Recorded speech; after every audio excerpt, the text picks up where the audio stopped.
सुप्रभात प्यारे बच्चों। कक्षा 10th का जो हमारा क्षितिज का काव्य खंड चला हुआ है और नागार्जुन द्वारा रचित कविताओं को पढ़ रहे हैं। हमने एक कविता पिछले 2 दिन में की, वात्सल्य रस से परिपूर्ण कविता या दंतुरित मुस्कान। उसी कड़ी में हम आगे बढ़ाएंगे और उसी को हम यहाँ पर पढ़ रहे हैं, जो दूसरी कविता है जिसका शीर्षक है फसल। हम सभी जानते हैं कि फसल क्या है, और फसल का शाब्दिक अर्थ है किसान द्वारा अन्न उत्पन्न यानी उगाई हुई मेहनत का रंग होती है। उसके बारे में आज हम चर्चा करेंगे, फसल के बारे में, कि फसल में किस किस का क्या क्या रोल है, किस प्रकार अपनी भागीदारी देते हैं, और फसल के कारण ही ये देश हरा भरा बनता है, देश का पेट भरता है। इन सारी की सारी महत्वपूर्ण बातों पर इस कविता में कवि ने बताया। अब कविता शुरू करते हैं, सुनिए। एक के नहीं, यानी इसमें किसी एक का कोई अहम भागीदारी नहीं होती। दो के नहीं, यानी दो की भी नहीं। कवि के कहने का मतलब है कि इसमें सीमित लोगों का दायरा नहीं, बल्कि सीमित चीज़ों का दायरा नहीं। ये क्या है? ढेर सारी नदियों के पानी का जादू। ढेर सारी का मतलब है असंख्य, जिनकी गणना की नहीं की जा सकती, उनको ढेर सारी नदियाँ कहा गया है। नदियों को हमारे इतिहास में, हमारे भारतीय संस्कृति में माताओं की संज्ञा दी गई है। क्यों दी गई है? क्योंकि वो आवश्यकताओं की पूर्ति करते हैं।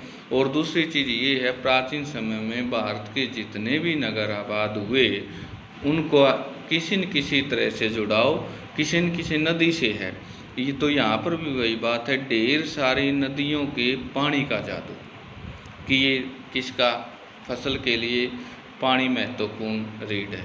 इंसान के लिए भी, जीवन के लिए भी, उसी प्रकार फसल के लिए भी पानी के जादू है। ये एक के नहीं, दो के नहीं। दूसरी चीज़ फिर कवि कह रहा है, एक का नहीं, दो का नहीं, लाख लाख, लाखों का, कोटि कोटि, करोड़ों का, हाथों की स्पर्श की गरिमा, कि किस प्रकार से लाखों करोड़ लोग भारत के मेहनत करते हैं, और अपनी उनकी मेहनत के से का ये परिणाम है, उनकी मेहनत के स्पर्श की ये गरिमा है, गौरव है। आगे कवि कह रहा है, एक की नहीं, दो की नहीं। ये बात रिपीट क्यों हो रही है? कि इसमें किसी एक विशेष व्यक्ति का रोल नहीं, हजार हजार खेतों की मिट्टी का गुणधर्म। हम देखते हैं, ज्योग्राफी में पढ़ते हैं कि अलग अलग प्रकार की मिट्टियाँ भारत में पाई जाती हैं, और अलग अलग क्षेत्र के अनुसार फसलें बोई जाती हैं, कि उस क्षेत्र में ये फसल उगाई जाती है, उस क्षेत्र में ये फसल उगाई जाती है। हजार हजार खेतों की मिट्टी का गुणधर्म है कि उसकी गुणवत्ता के आधार पर फसल बोई जाती है। फसल क्या है? और तो कुछ नहीं है, वह नदियों के पानी का जादू है, यानी उसके लिए पानी महत्व है। नदियों के पानी का जादू है, हाथों की स्पर्श की गरिमा है। और जो किसान मेहनत करते हैं, वो अपने हाथों से पसीना बहाते हैं खेत के अंदर, उनकी मेहनत का, उनके स्पर्श का, उनके सहलापन का ये परिणाम है। भूरी काली संदली मिट्टी का गुणधर्म। दूसरी चीज़ बताई गई है, मिट्टी में अनेक प्रकार के गुण हैं। कोई भूरी है, कोई काली है, कोई लैटराइट है, कोई पठारी है। अलग अलग क्षेत्र के अकॉर्डिंग अलग अलग फसलें बोई जाती हैं। रूपांतर है सूरज की किरणों का। और हम सभी जानते हैं, साइंस भी पढ़ते हैं हम, फसल को सबसे ज़्यादा ज़रूरत किसकी होती है? सूर्य की। क्योंकि हरे पौधे में जो क्या होती है, सूर्य के प्रकाश के द्वारा, प्रकाश संश्लेषण विधि द्वारा अपना भोजन तैयार करते हैं। तो सूर्य की किरणों के बगैर हरे पौधे को क्या नहीं मिल पाता? भोजन नहीं मिल पाता, और वो निर्जीव हो जाता है। इसलिए सबसे अहम रोल फसल में किसका होता है? सूर्य की किरणों का। सिमटा हुआ संकोच है हवा की थिकरण का। और दूसरी चीज़ क्या है? हवा के बगैर भी फसल संभव नहीं। क्यों? क्योंकि जब तक हवा नहीं बहेगी, फसल के बीज से नहीं निकलेगी, तो तो फसल में जीवन का संचार नहीं हो सकता। तो प्यारे बच्चों, यहाँ पर जो एक फसल के लिए महत्वपूर्ण जो भी तत्व बताए गए हैं वो क्या क्या हैं। सबसे पहले तो है पानी। सिंचाई के लिए पानी कहाँ से मिलेगा? नदियों से मिलेगा, नहरों से मिलेगा। दूसरी चीज़, आजकल तो हमारे पास आधुनिक तौर तरीके हमने अपना लिए, लेकिन प्राचीन समय में नदियों से, नहरों से फसल की सिंचाई की जाती है। दूसरा रोल फसल में किसका होता है? किसानों का। वो क्या करते हैं? मेहनत करते हैं, दिन रात पसीना बहाते हैं खेतों में।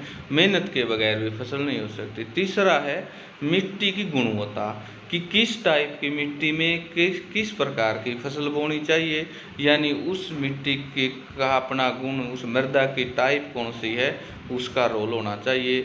और आगे है दूसरी चीज़ है सूरज की किरणों का, कि भाई सूरज के बगैर भी फसल पनप नहीं सकती। और अगला है हवा का। ये सारी चीज़ें एक फसल को परिपूर्ण करने में इनका अहम योगदान है। तो कहने का भावार्थ कवि का क्या है कि फसल को किन किन चीज़ों की ज़रूरत है और फसल में किन लोगों का योगदान है। एक का दो का नहीं, करोड़ों लाखों लोग मेहनत करते हैं। भारत एक कृषि प्रधान देश है और कृषि पर आधारित है। तो यहाँ पर जो इसके प्रश्न बनेंगे वो ये है कि कवि को हजार हजार खेतों में मिट्टी गुण का धर्म कहा गया है। फसल क्यों कहा गया है? इसलिए कहा गया है कि मिट्टी के गुण धर्म में आप किसे प्रभाषित करेंगे? आप लिख सकेंगे कि मिट्टी के अलग अलग टाइप हैं। वर्तमान जीवन शैली में मिट्टी के गुणधर्म को किस प्रकार प्रभावित करती है। आज के दौर में हम देखते हैं कि मिट्टी द्वारा गुणधर्म को छोड़ने की स्थिति में क्या किसी प्रकार के जीवन की कल्पना की जा सकती है। मिट्टी के गुणधर्म को पोषित करने के लिए हमारी क्या भूमिका है, कि इस मृदा का संरक्षण कैसे कर सकते हैं। और ये है जो फसलों के उत्पादन में महिलाओं के योगदान और अर्थव्यवस्था के महत्व को क्यों नहीं दिया जाता। इसमें हम देखते हैं कि कुछ एक काम यहाँ पर लिंग के आधार पर भी होते हैं। खेतों में ज़्यादातर फसल का काम करती तो हैं महिलाएं भी, लेकिन पुरुषों का अहम योगदान होता है। तो ये कविता कंप्लीट होगी, ये कवि कंप्लीट हो गया। आशा है कि दोनों कविताएं इनकी आपको समझ में आ गई होंगी, इनके प्रश्न उत्तर लिख लिए होंगे आपने, और नहीं लिखे तो आज लिख लें कंप्लीट। ये जो नागार्जुन की दोनों कविताएं हमारी कंप्लीट हो गई। धन्यवाद।